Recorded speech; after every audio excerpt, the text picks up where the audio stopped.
Welcome ladies and gentlemen to a casted game of Age of Empires 4, and today we've got something very special. We've got 3DB playing in the east side of the map in orange as the English, and it's going to be going up against none other than Anotand playing on the west in blue as the Holy Roman Empire. Welcome to Dry Arabia, ladies and gents. I'm super excited for this match because we are on the public update preview coming to you in Age of Empires 4 Season 4, and the English versus the HRE is always a bit of a tricky one for the English, and we see something very different. It's going to be the Abbey of the Kings. We don't often see this landmark, and well, this has been new and improved because we can now train a king from this landmark. A mini knight, if you will, that can go across the lands and act as a mini portable Abbey of Kings. It has a healing aura around it and can be super aggressive. But what we can see here, super interesting, is how 3DB has actually gone to the deer very early and has even gotten survival techniques. We did see it a little earlier. It's not on the kind of information bar at the top right, but he has actually in fact got survival techniques. So he's going to be getting the food very fast. Survival techniques increases the gather speed by 15%.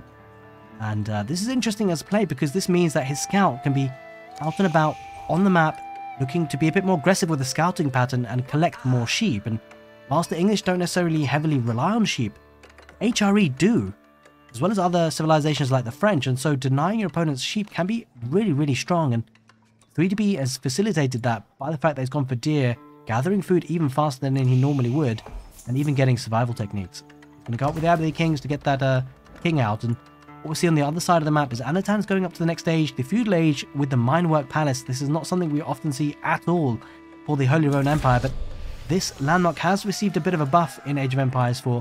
It's got two unique research technologies, and it's unique to the minework palace in riveted chainmail and steel barding.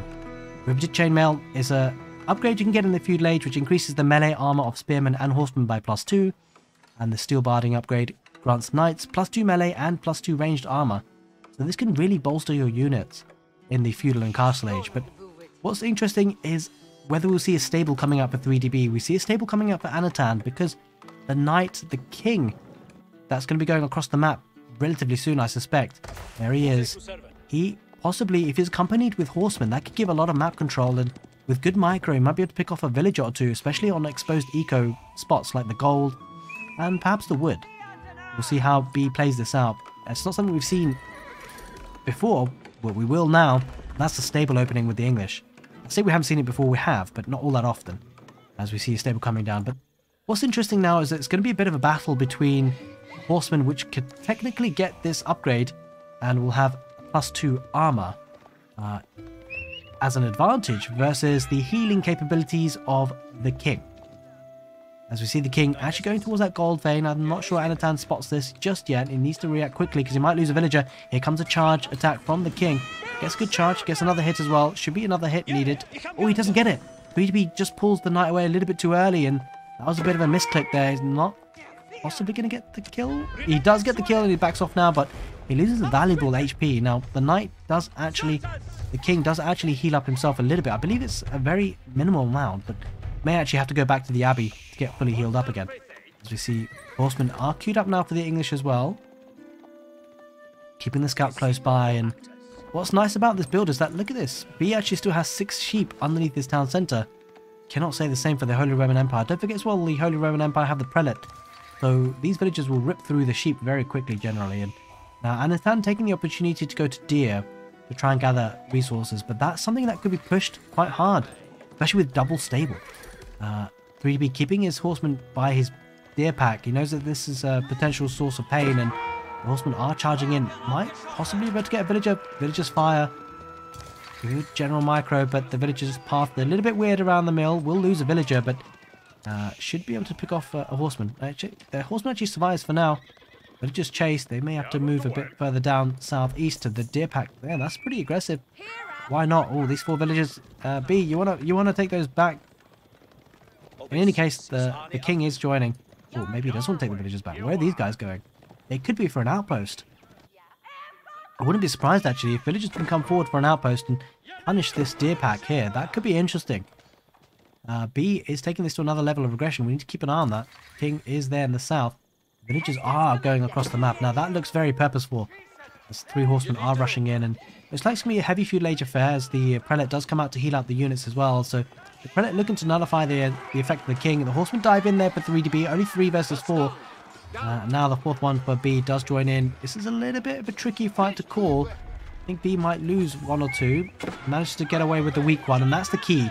Not losing units, and that's something that the professional players do so well. As the king now is starting to heal up the units. Here come the outpost villagers, 4 of them, pushing the villagers off of D, and that is huge. This is giving the English a lot of map control, this double stable play with the king. Now he's pushing hard because he does have a lot of units on the field here, B. Anotand does have defender's advantage, and he does actually have riveted chainmail in.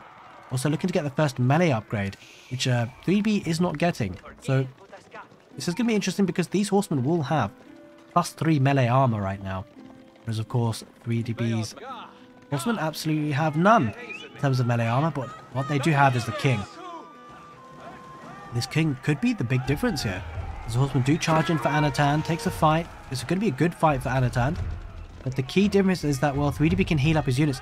What also needs to be thought about is the network of castles bonus, the 15% increase to attack speed. That could play a role for sure. There's villagers here taking tier, and this is so important. Look at this. B is not investing in any farms, he's taking free food off the map, and that's what map control gives you.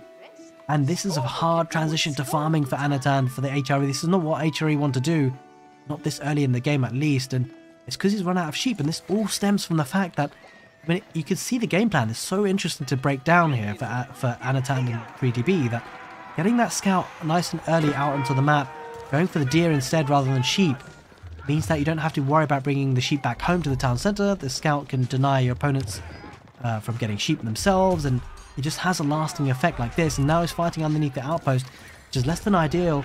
Anotand does have riveted chainmail, but he's fighting against 15% attack speed, and attacking the king. And the king's just going to heal up these units. And what's super interesting is as well that if Anotand wants to match the healing power of the king, he has to bring out his prelate. And the prelate would rather be inspiring his villagers right now. Gonna head to the wood line, maybe look to do some eco damage. Anotand does actually have the villager lead so far, maybe a bit of idle time coming out for B in terms of villager production. Runs away though, but this constant healing does lose a horseman. So overall, not too terrible for Anotand, but idle time. Idle time is so key. And ultimately, this is a wood investment that Anotand could have had in units, but he just can't because he needs the farms, and he's even having to drop a market to rebalance his economy. And this is what being the early aggressor can do. It can put your opponent into a bit of a pickle in terms of macro, and you can see that happening already. Having said that, Anotand should be able to get to the castle age. It's going to go up with the Regnus Cathedral. That is a huge surprise. I was expecting to see the Burgrev, especially because of the aggression that's coming in for 3DB. Spamming up some spearmen could really have helped Anotand, but he's going to go for the Regnus Cathedral. Maybe looking to get some relics, because he probably feels like he's going to be in the next stage a little bit quicker, but I'm not sure that's the right call. In any case, the fight continues around that gold, and I mean, I suppose Anotand does have a stable, could look to get some knights, and even look to get steel barding. I mean, one thing has to be said is that steel barding is very much, you know, a cavalry upgrade. Grants the knights +2 melee and +2 ranged armor. So that's something that can really be a bit of a power spike. The man-at-arms only really benefit from marching drills, or the infantry rather, at least. Includes the archers, so all the infantry get marching drills. That's been there for a long time for the Minework Palace though, and the blacksmith too. As the unit's now heading back towards that gold, and Anotand's gold might be in a little bit of a pickle, as Blue Marie is coming in now for 3DB. He does have a blacksmith of his own, does actually snipe a villager there. Looking to try and retreat with the horseman, might lose one. He does indeed, and is looking to harass the villagers again. It's just idle time being caused here. Anotand reaches the castle age, but the military numbers looking healthy here for 3DB, 23 to 12. And looks like he's not letting up. He's even going for longbows as well. So this is what's super interesting, is because of course, you know, the English are traditionally known for their longbows, and if they can get an archery range up or two, you know, Anotand is doubling down on the cavalry. But if he was to go for spears, the longbows obviously would take care of that. And so it's a good call here, I feel, for Anotand to go for the cavalry, at least for now. But he needs a way back in the game. Very hard farming transition around the town centre. That has hampered his eco a little bit in terms of being able to produce as many units. As the horsemen now dive on that wood line, we'll be sniping a villager at least. Maybe 2, maybe 3. Yeah, will be 3. And then it's going to head back out again. And this is what's so strong for this play, the Abbey of the King's new landmark. Does lose a horseman though, as the king will actually heal up these weak units. In fact, there aren't that many weak ones, but ones that are. Wallow going off, the horseman charge, this could be close. It wasn't really close in the end anyway, but the prelate does actually die. And the relic's not even in the possession. And more villagers are going to go down for Anotand. He's going to be behind, and this is the problem because 3DB is edging a little bit closer to that castle edge. He's got plenty of food, but we won't reach that castle edge because Anotand taps out. And what an interesting strategic game here we saw. The English versus HRE. 3DB showing us a new strategy to play the English versus the HRE. Hope you guys enjoyed this casted game. Let me know what you thought about the strategy in the comments section below. And don't forget to subscribe for all things Age of Empires 4.